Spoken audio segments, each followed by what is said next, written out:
Hello বন্ধুরা, জানো তো আজকে ইচ্ছে হয়েছে একটু পিঠে খাওয়ার। তো সত্যি কথা বলতে আমার ইচ্ছে হয়নি, তো আমাদের বাড়ির যে সদস্য আমার দাদাভাইয়ের খুব ইচ্ছা হয়েছে পিঠে খাওয়ার। তো দাদাভাই নিজে তালটাকে মাখিয়ে রেখেছিল আগের দিন রাত্রিবেলা থেকে।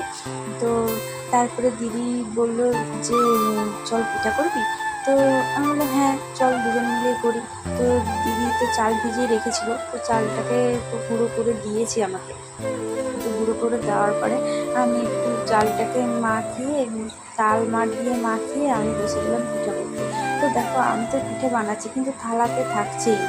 তো আমার বেটি আর আমার দাদার মানে জায়ের ছেলে, ওরা দুজন থালায় ফেলা মাত্র নিয়ে চলে যাচ্ছে। তো দেখো ঘরের ভিতরে বানাচ্ছে যে প্রচুর গরম, কী আর বলবো তোমাদেরকে। তোমাদের কি পিঠে খাওয়া হয়েছে? তো কাদের বাড়িতে পিঠে হয়েছে আমার কিন্তু অবশ্যই কমেন্টে জানিও। ঠিক আছে, তো আমাদের বাড়িতে কিন্তু এই বছর এই প্রথম হলো। আমরা কিন্তু ঠিকঠাক বানাতে পারি না, তাও চেষ্টা করছি। তো চেষ্টা করলে তো একদিন অবশ্যই পারবো।